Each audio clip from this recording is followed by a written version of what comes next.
I went to Africa for the first time in November 2024, and I'm going to tell you guys how it went. We flew with Egypt Air, and it wasn't a bad experience at all. This is the meal that they gave us, and it was actually pretty decent. Getting to our destination wasn't bad at all, but the process of getting our visa took about a month, actually maybe even longer. So you don't receive your visa until about a week before your trip. So there's a possibility that you have a flight and no visa. So my girlfriend had a difficult time with her fingerprints, and they actually almost didn't let her get her visa. So finally, at the last minute, they were like, let's scan your feet. So she had to scan her feet for her fingerprints. If you're American and you're trying to book anything in Nigeria, I recommend you have a person, a third party who can talk for you, who is Nigerian, or who at least has a Nigerian phone number, because they do a lot of communications via WhatsApp. Originally, I was going to book my Airbnb on the app, and my friend said to just do it separately on WhatsApp, and it was 11 times cheaper. Now, let's get into the drama of the first night. We had landed just in time for my friend's work dinner, and she invited us out. And to be honest, I can't even remember the name of the restaurant because it was that rubbish. I mean, if you're listening to me right now, you can know that I'm speaking clear English, right? Me and my partner ordered 2 meals to share. The waiter then recommends a suggestion, and we go with it. That ended up being a huge miscommunication, and he charged us for 6 meals at the end when it was only supposed to be 2. And he refused to remove it off of the bill. And we ended up staying at the restaurant for 2 hours negotiating the bill. And I told him straight up, this is what I'm paying, and that's that. I was not letting down. Something I forgot to mention at the beginning of the video is that when you are arriving at the airport, be prepared to be harassed for money a lot. The guards, to the police officers, to the workers, especially if you don't look Nigerian, you will get harassed for money a lot. They will harass Nigerians too, don't get me wrong. Anyway, if you need your hair and nails done, definitely check out my extensions in Lekki. It was an amazing experience. I really loved the outcome of how my hair turned out. Everyone was so kind and professional. I was nervous because of my previous experience at the restaurant, but this was a 10 out of 10. So here I am on the second night of our trip. This is how my hair turned out, and I really liked it. We went to a place called Vertigo, and they had cabaret dancing all night. Another thing you should know if you don't know this already, but if you're going out in Nigeria, do not arrive anywhere early or on time, because you will be the only person there. Things didn't pop off till about 12 or 1 a.m., and we got there around 9.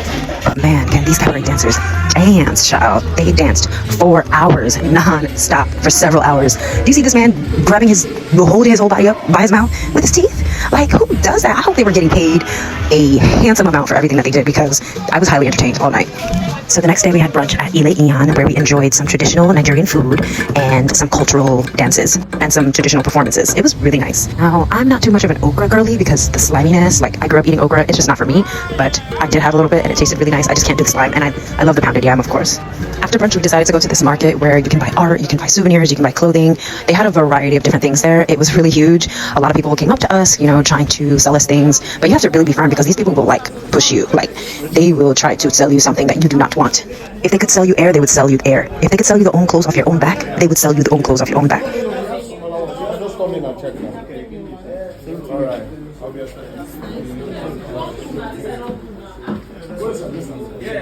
Just walk inside. Hello. I'm going to give you a Merry Christmas prize. Just walk inside. Just walking. A Christmas prize. Come on,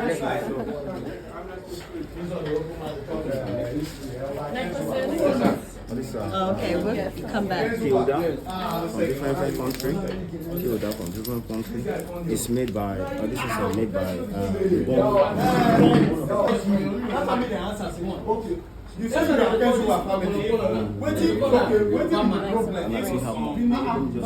going to come back.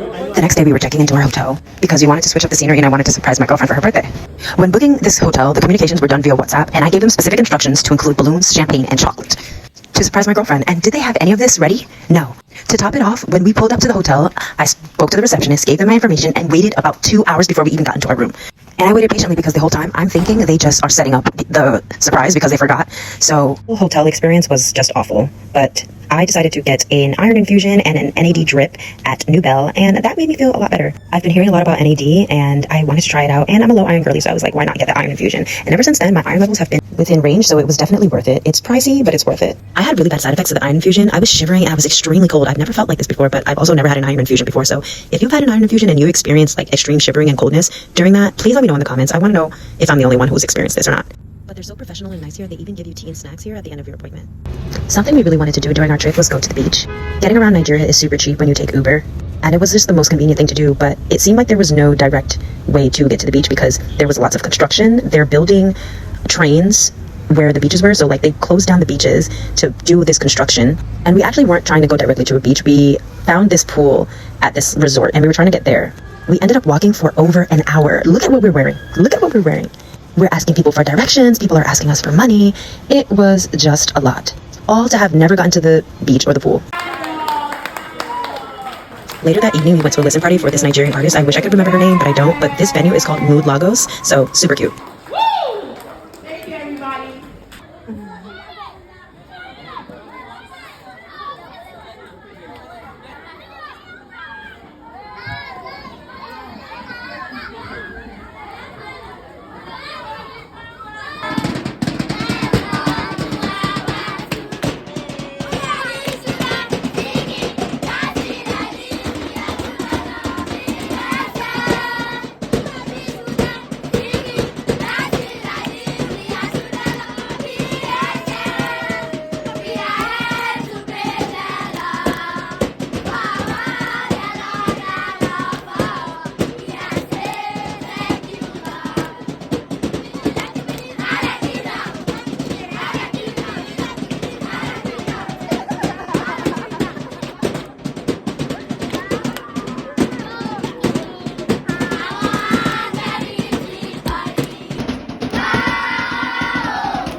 They're coming to class. Yeah. Oh.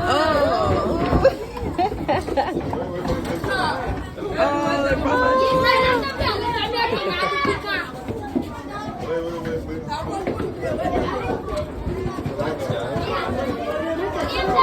my. Let me sorry.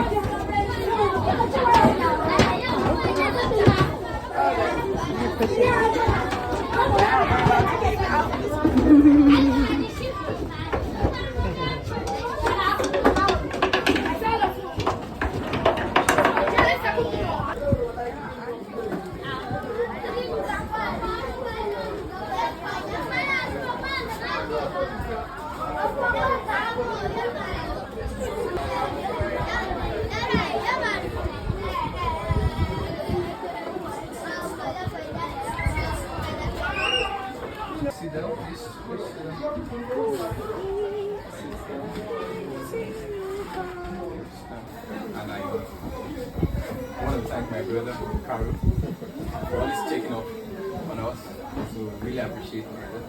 Thank you. And this is the second school I also brought in this place. And when we have this sex like this, we always want our students to welcome them in our school songs. So I want to call some of our students now to Mary, call them. Yeah.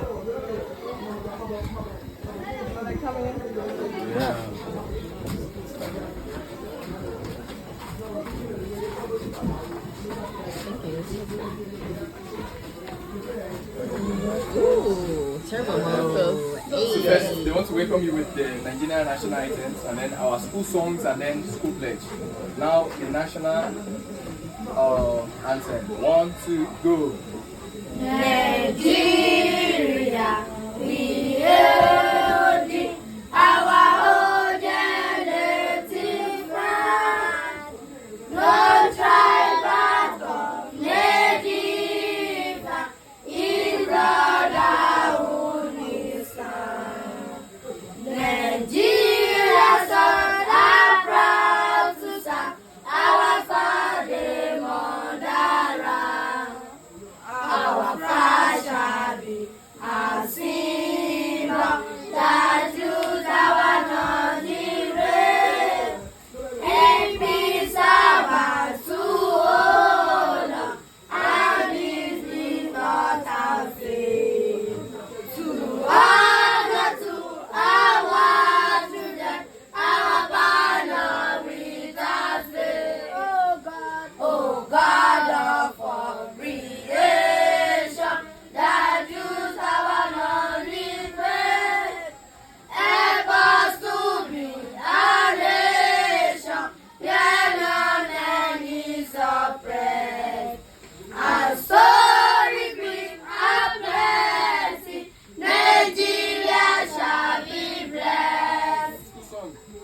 We are the children of PSS, Nigerian primary school.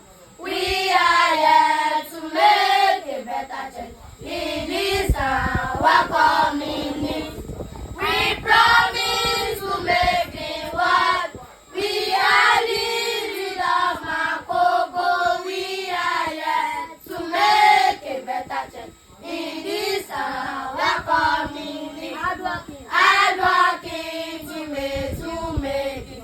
We proud to be best and be the best. We are here to make a better change in this welcoming news. I pray to part of solution of funded nursery and primary school to follow our safety instructions and rules and regulations. I promise to do my best and be my best. What I do today make a difference in my life. PSS High Standard Primary School, leadership in Makoko waterfront. Beating the best and be the best in our dream. I will listen, I will follow, I will be honest, I will respect the right of PSS. I will learn something in PSS today, because today matters in my future. PSS, there is no magic to success. There is no magic to success. Hard working is the best way.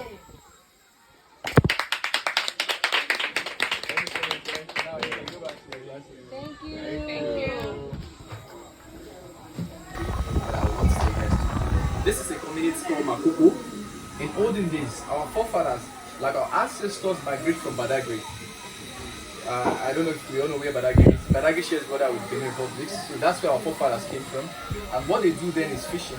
They fish in group, like 2 persons in each boat and like 12 boats per group. 3 groups then were fishing. We call them in our language Donwa. Donwa. Donwa means a group of fishermen. So when they fish around and get to a place they found more fish, what they do is go to the bush, cross some trees, build a house and start staying there. Because they were paddling, they don't go back to where they come from. So they had to stay there, look for somebody to buy their fish from them.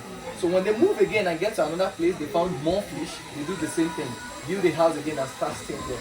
So as they embark on the journey, they've gotten to like many destinations and they build houses in all these places. So getting to this place, they found a lot of fish compared to the one they've been seeing. So they had to build a house again and start staying here. This is how they migrate to this place. And as of that time, they hate something so much. They hate crime, most especially stealing. Our forefathers, they hate it. When you steal and you're caught red-handed, there is a punishment. For instance, you stole a phone and you're caught red-handed, there's always a punishment that's given. The name of the punishment, we call it mahoho. Mahoho is a traditional drum beating against a crime committer. You stole a phone and caught red-handed, we bring a very big boat, we tie the person in front of the boat. A boat that can accommodate like 300 or 400 people. The chief will be there, the elders, the ladies, the women. If I'm there, I'm going to be in the boat. You see some put powder on their faces, some are wearing cloths, some are put baskets on their heads. They'll be beaten bound, exposing the person to the whole community. We'll be paddling this boat around the whole community, telling the whole community what the person has done. If he has stolen, we'll tell the community he has stolen a phone, this is his name, this is his father's name, this mother's name, this is the family he has come from. What he did brought shame upon all his entire family. So you heard them say something like, oh ma, oh zon, just to tell the community what he has done and just to put a shame on the person. And after which, the person, he or she, will be sent away from this place and will never allowed to come back to the community. That's what our forefathers got, and this is what we call Mahoho. And as of that time, we have other tribes. Here in Makoko, we have Ilaje tribe, Ijo tribe, Yoruba tribe, Egun tribe. We are Egun tribe, and the majority of the people in the community are the Egun tribe. So the only tribe that practice this Mahoho are the Egun tribe. So other tribes, whenever they are coming to where the Egun tribe are, it's hard for them to pronounce things in their language. If they want to pronounce this Mahoho, they say Makoko. So that's how we have the community name called Makoko today. Makoko has been existing for more than 100 years. My grandfather is the very first chief of the whole community. He died last 6 years. He was 115 years old when he died. He was 7 years old when they brought him to this place. The community is over 100 years. So we have a population of over 200,000 people living on water here. The strength of this community is fishing. 90% of our people here are fishermen. The men goes out to fish, bring the fish back to the river. Is that to smoke to sell it fresh. We are blessed with 3 schools here. We have Waina Nursery and Primary School, which is the very first school in the community. It was given in the year 2009 to 10 by some group of people called Yacht Club of Nigeria through Nigeria Field Society. So Waina School was given in the year 2009 9 to 10. But before then, there was nothing like education. People don't go to school in this place. If you're a male child, you'll be trained to fish. A female child will be trained to sell the fish in the market. Because we have thousands of our men that go to the ocean every day and comes back. When they come back, they give the fish to the women. The women smoke the fish. If you look around the community, you get to see a lot of smoke. People smoke their fish every day to preserve it. Because here, there's no electricity, there's no refrigerators. People have to smoke their fish to like preserve it in this place. And in this place, we don't have hospital. But clinic, I don't really call it a clinic. I call it a local pharmacy because it doesn't have what it takes to become clinic. The most sickness in this place is malaria and typhoid. And malaria is during mosquito season. If you're in mosquito season, people get infected a lot and then they have malaria. They go to this clinic and they are very good in treating malaria. So they treat you and make sure you're fine. We have a maternity home where people go to give birth to their babies. And in this place, no hospital, like I said, and we have religions here like Christian, Muslims, and traditional worshippers. But the majority are Christians. 85% here Christian. We have over 10 churches on water. We have 2 mosques and on water, and traditional worshippers also have their place of worship. We have a borehole where we get the drinking water from. We have like 5 different boreholes that serve to like 5 different places in the community. We call the plumbers from the mainland. We had to fill a part of the water. They drew a borehole there, use many pipes as possible to get a very clean water. So that's the water we use for drinking, cooking, bathing, and for other necessary uses. And in this place, we have places like local restaurants where people go to eat their food. We have local bars where people go to take their drinks in this place. And living on water is part of our culture. You get to see women selling things on boats, cold drink on boats, clothes, foods on boats. If you need it, just all you need to go to call the person, you buy from the person, and it keeps moving in the community. And the greatest challenges ever that happens in this place happens in 2012, which we're still on it till now. So the government sent us a letter giving us a 72 hours notice to evacuate from the community without providing an alternative. A community with a population of over 200,000 people, just 3 days to live. So we thought it's a joke, and they came in with their cops and militaries, where a lot of houses were demolished during the process. So they gave us just 3 days to live. A lot of houses were demolished. People were just crying, running to meet the chief to do something to eat. The chief is my dad, and my dad is not educated. And what people in Makoko does is just to go for their fishing and come back. They don't know anybody, they don't go to school, they don't know anything. So, and they feel it's hard for you to speak in a country like this when you're not educated and you don't have any connections. So the chief had to go to the mainland to call some elders with his second in command and tell them, okay, let's go together and meet this police and talk to them. They might extend the days. Since they're from the government, there's nothing we could do. Getting close to the police, because I noticed one of the police there has been shooting his gun anyhow. He doesn't want anybody to come closer. So I was in one boat where he shot at the boat, so I had to jump into the water and run for my life. So the chief getting there, they thought they might respect them as an elderly. Getting there, one of the cops bring out his gun, telling them not to move. We don't know if it's a mistake. He shot the gun that leads to the death of the second in command to the chief in 2012. And because we lost life, they stopped the demolition and they ran away. So despite the fact that we lost life, there's still nobody to contact. We don't have anybody to call and say, okay, this is what is happening, help us. Nobody. And it's hard for you to speak when you don't have them. Even in the federal house, state house, even in the local council here, you have a local government. We don't have anybody there representing us. So everybody is just crying within the community. So because we are hopeless, we don't know where we're going. The government is not ready to provide anywhere for us. So we don't know who contacted a man. His name is Felix Moka from Delta State. He said he's into politics and he's also a lawyer. That if he asks us to pay for this job he wants to do now, we can't afford to pay him. But he has seen it all. This is injustice. Even if the government runs this place, it should provide an alternative. So this man picked up this plate. He organized a peaceful protest the following day to the state office. We went there to meet the governor. He doesn't want to come to us. He doesn't want to come out. So I'm sorry, I don't like using the language poor because they believe the people here are less privileged. I use less privileged most of the time because they don't want to come out to us because they feel like we are not somebody they can talk to. So this man said, everybody sit down on the floor. He has to come out and tell us why he's doing this. So he came out. The first statement he made was, "I am sorry. We are sorry for the loss." So meaning he knew about everything that happened. That he is sorry. We cannot stay in the community. That Makoko is not the same way it was 10 years ago. He said it's not the same way it was 5 years ago. So we have to ask him why. He said Makoko is dirty.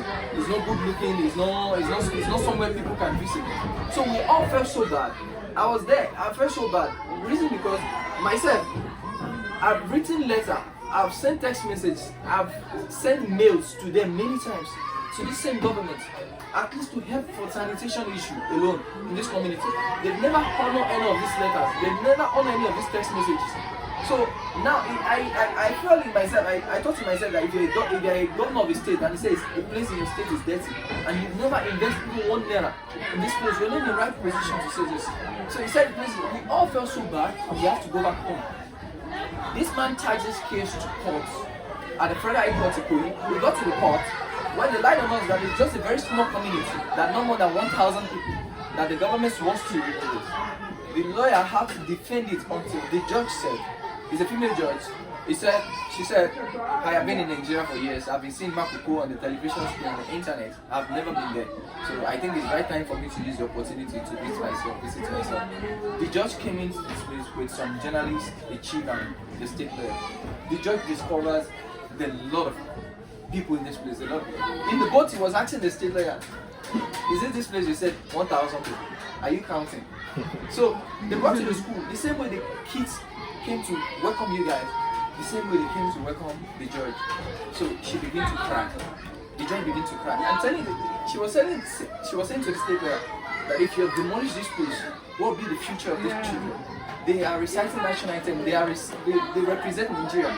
Instead of you helping them, you're giving them problems. There are other states in Nigeria giving Nigeria a problem. You want to send people away from you without providing an alternative. It's not good.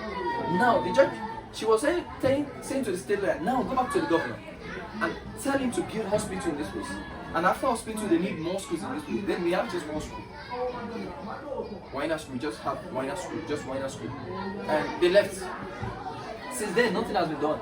After 2 years, they came to us and sent us a letter that we should allow them to sample the whole community. We should allow them to sample this place, that they're going to build big houses for us to stay in. We said no. Living on water is part of our culture. We are very happy staying on water.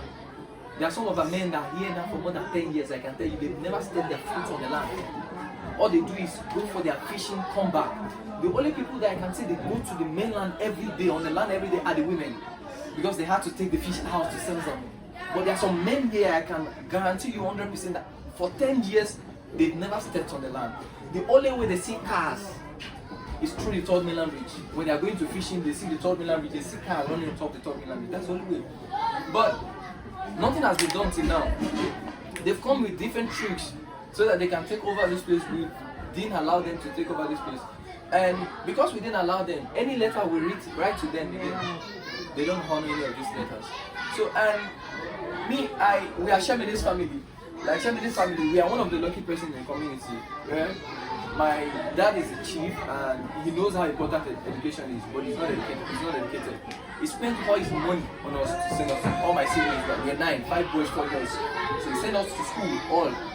And me, most especially me, I was very stubborn then. I didn't want to go to school. So when I was young, my dad has to tie me with rope every day, almost every day, flog me with cane, drag me to school on the land. I didn't know what he was giving to me then. But before then, I noticed whenever any tourist comes around, my dad has to go to the mainland to hire somebody to interpret for him because of what they are saying. So I get to the certain class to get to see that school is so interesting. So I have to focus on my study. So anytime my dad wants to hire people again, I said no. Though my English was not so good then, but I tried. Instead of paying somebody, the little I have, I begin to say it. So I had a meeting with my siblings, telling them that our dad is the chief, let's do something. So the only thing that promotes this community is by giving education, which our dad has just given to us. Imagine if all these kids can have education as well. So that's how we started. So first we have to educate the parents in the community first, because when the parents are not educated, they don't know how important it is. So we have to talk to the parents first for education. So okay, send your kids to school, they become whatever it is they want in future. Education is the key and all that. So but one thing that happened is most of these parents we meeting with, they tell them they don't have money to send them to school. That the money we get from fishing is just to survive. We don't have extra to send them to school.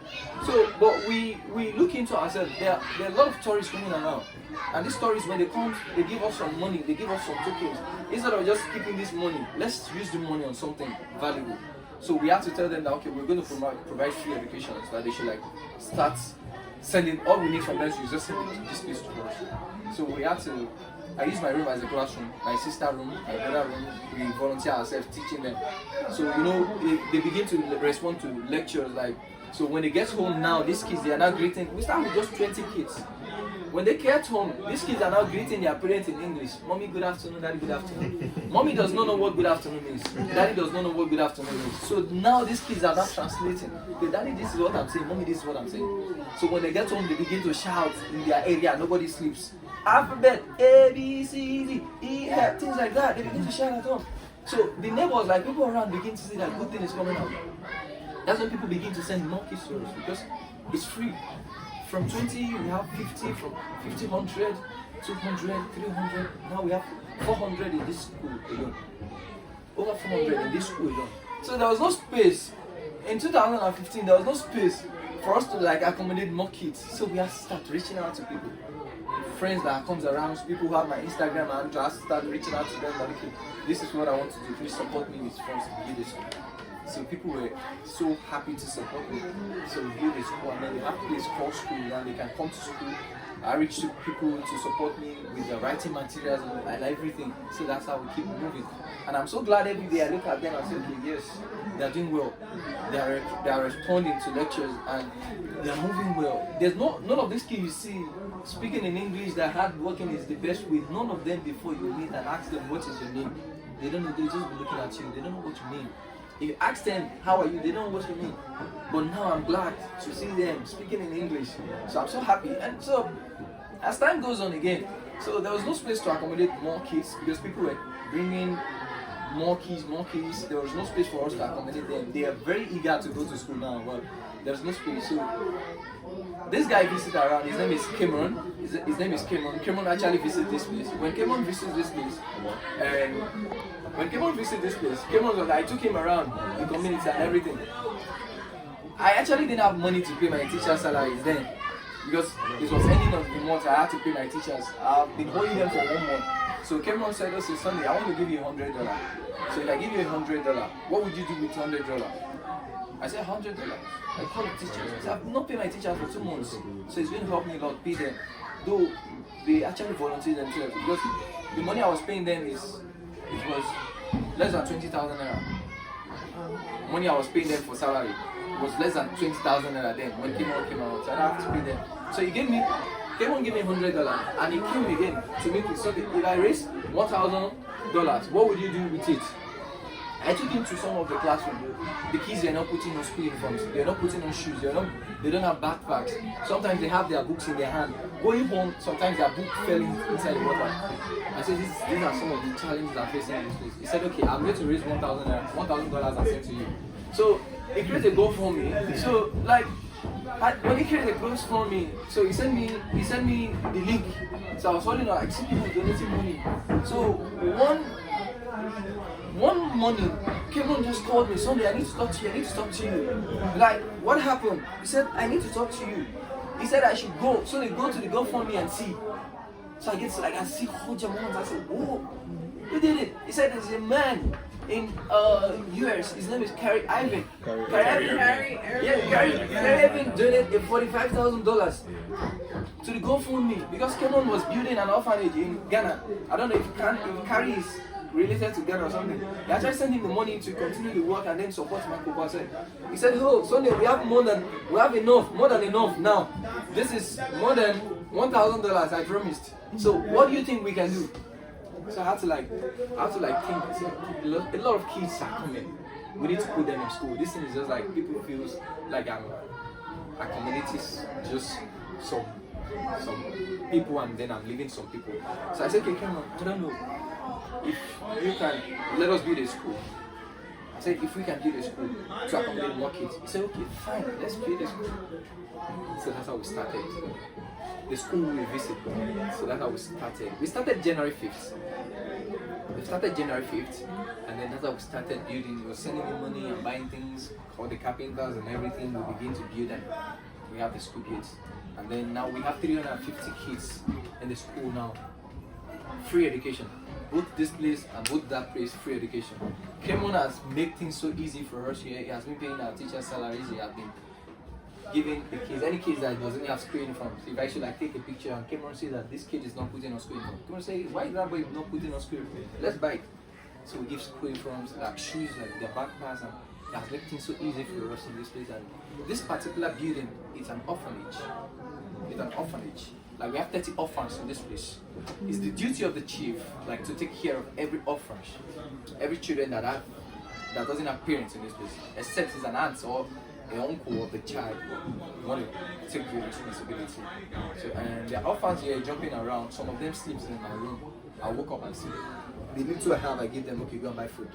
So we thought of, I thought this in myself, that if they grow up like this, jumping from houses to house, we might end up having what we hate, like which is a crime. A lot of Makoko is going to take place. So I told my dad that okay, we need to do something to him.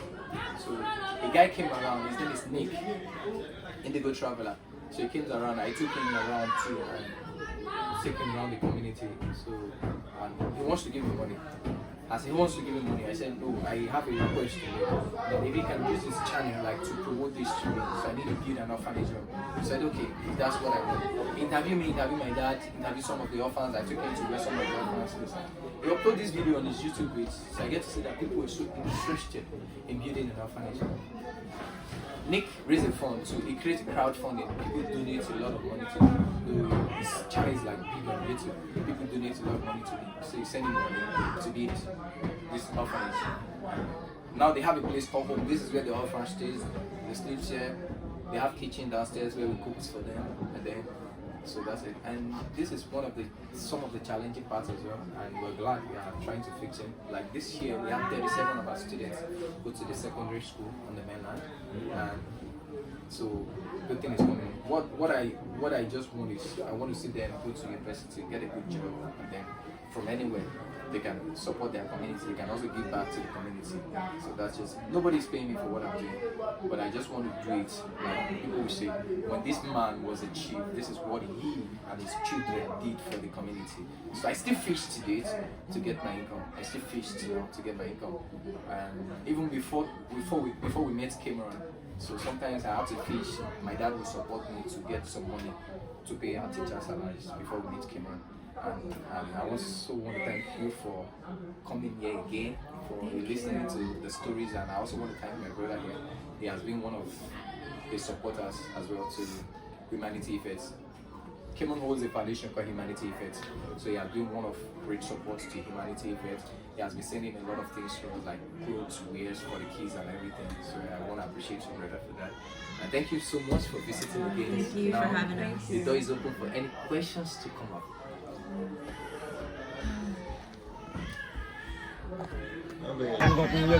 Your phone looks like a movie. Why you looking at me?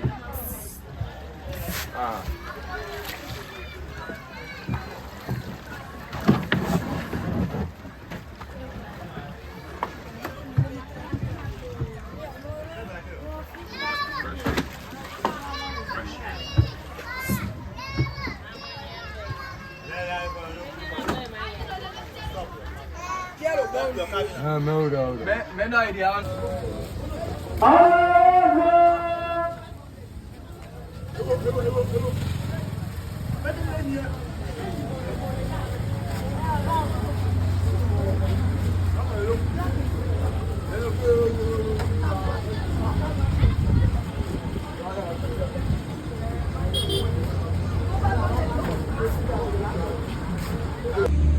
This is a noteworthy place to dine when you are in Lagos. It's called Nok by Alara. Definitely check it out if you're there. The food is really, really good, and they have a cute ambiance. Another noteworthy place is Cafeteria. It's more Americanized style food, but it's got a diner vibe, and yeah, the food just tasted really familiar, so that was nice. When I travel, I do want the experience of somewhat feeling like a local, so that means for me also supporting local businesses and local artists. This is Andrea Iyama. Beautiful designs, high-end, great quality stuff.